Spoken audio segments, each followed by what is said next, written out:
Hello, my friends, and welcome back. Thank you very much for being with me again today. Actions speak louder than words, and that's true.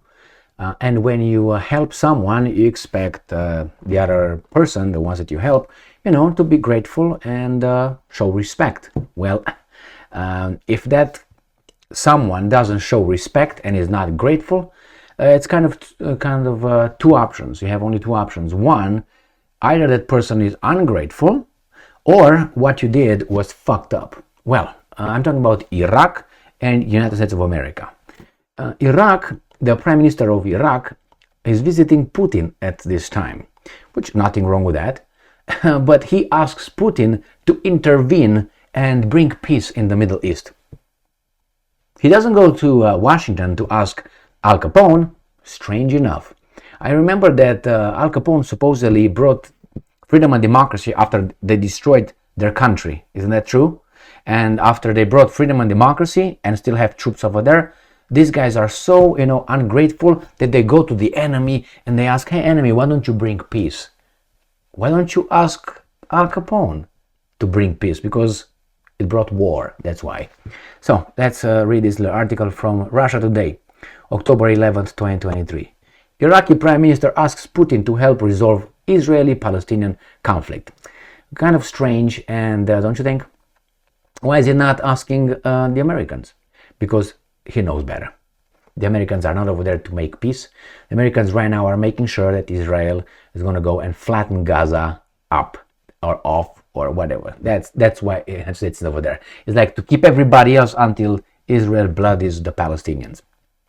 Not Hamas. The Palestinians. Why? Because when they destroyed those buildings in Gaza, they don't destroy Hamas buildings. They destroy Palestinians' buildings. When they turned off the water, fuel, electricity, and food to Gaza, they didn't turn it off for Hamas. They turned it off for the Palestinians, for children, women, old people, and Hamas. But I guarantee you, the Hamas guys have enough of everything.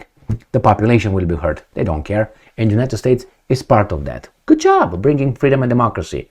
I wonder why Iraq doesn't ask the United States, hey, why don't you bring it? Because we all know what the connection is. We connected the dots. It's not hard. It's very easy to say who's who, what's what. It's like one supports one. There are a lot of ones behind that have to say, yes, we support you. I hope I can keep my job. That tells you that someone else has a lot of power somewhere. Anyway, let's read what these guys are saying. Mohammed Shia al-Sudani urged the Russian leader to put forward an initiative for a ceasefire between Hamas and Israel. There's not going to be ceasefire until the Israelis are being happy and they think sufficient blood was spilled in Gaza. Then they will say, anybody moving over there? No. Okay, let's talk peace now. Ceasefire, stop. Don't you use and waste your ammunition. There's nobody left. Yeah. That's the way it is. You don't think so? I don't care.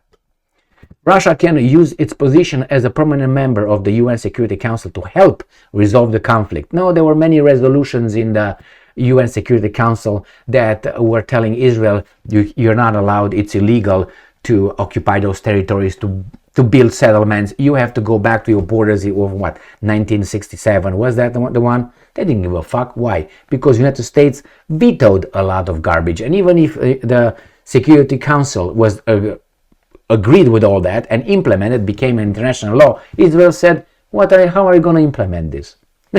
Fuck you. Come and do it. Nobody dared to come. Why? Because Al Capone was like, anybody moves? And not only, when you get these guys having nuclear weapons, thinking like that, and say, we've been attacked by Hamas. Yes, you were attacked by Hamas. Yes. I wonder why. Oh, you bear no responsibility whatsoever. You never did. You never do. Everybody else makes mistakes. You never did. Never did. Tell this to people who were around the block a few times. Anyway. In his speech at the plenary session of Russian Energy Week in Moscow, the Iraqi leader stressed that the forces of good should unite. They're united over there, Israel and the United States. He knows better. And personally appealed to Putin to propose an initiative for a ceasefire and real solutions to the Palestinian problem. No, it's not going to be. Those guys over there, this is the only way things will be solved in Palestine. Either once one people moves somewhere else, or, it's not going to be around anymore. It's not going to be a two-state solution. It's never going to be a two-state. I don't see a two-state solution. Why? The hatred is already too high, too big. History is too long, and people are too crazy. Why? Well, God gave me the land. What the fuck? What kind of argument is that? What? God gave me your wife. How about that? You like that? Well, God gave it to me. I'm going to take it from you. If you like it or not, or if she likes it or not, I don't give a fuck. God promised her to me, and that's God's will, and God will help you up, okay? And while I'm doing her, okay, you can't do anything to me. You can't attack me, because if you attack me, then you attack me with no reason. You're just an animal. Why? Because God gave me your wife. Fucking crazy. I mean, why don't you read the Old Testament a little bit from time to time? Why don't you go and dive in that one? I wrote 2 books on that one, available on Amazon, to tell you God's nature. Yeah, he gave certain people that he loves more than others, okay, some lands, other people's land. Go and read the Old Testament. Who was Moses fighting? Who were the Israelis fighting and dispersing and taking over? It's over there in the Old Testament. You just have to read it. You don't have to go all the way. Just read, the Torah, the first 4 books or whatever. Let me go back to these guys here.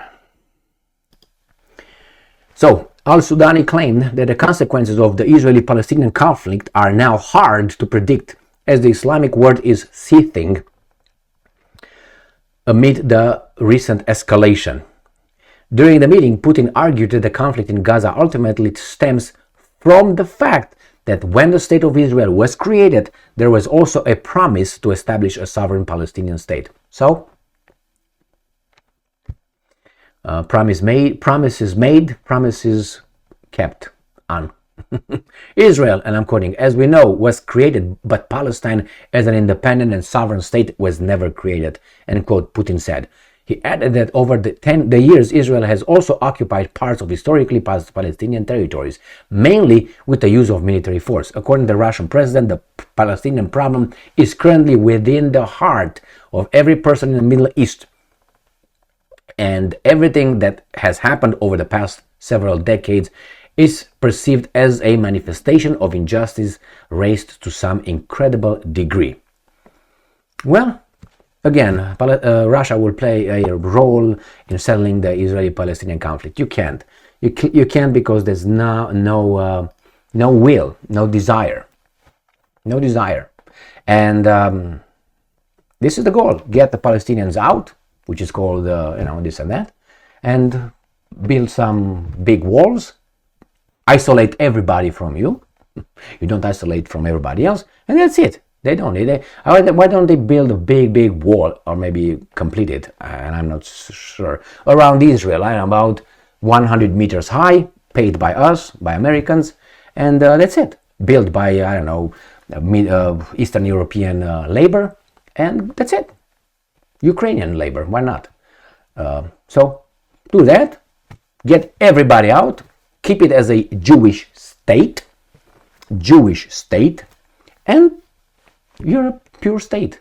Good for you, I guess. But only you can have that. Nobody else can have that. Only you. I wonder why. Because everybody... Anyway. Yes, it's strange that Iraqi Prime Minister came to Putin and said, please bring peace, and then go to the White House. So it's obvious who's who and what's what. You just have to pay attention. You just have to see how everybody.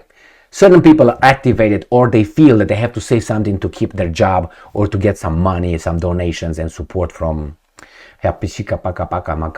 okay? Thank you very much for being with me again today. Stay strong, stay smart, look for the truth, and be just.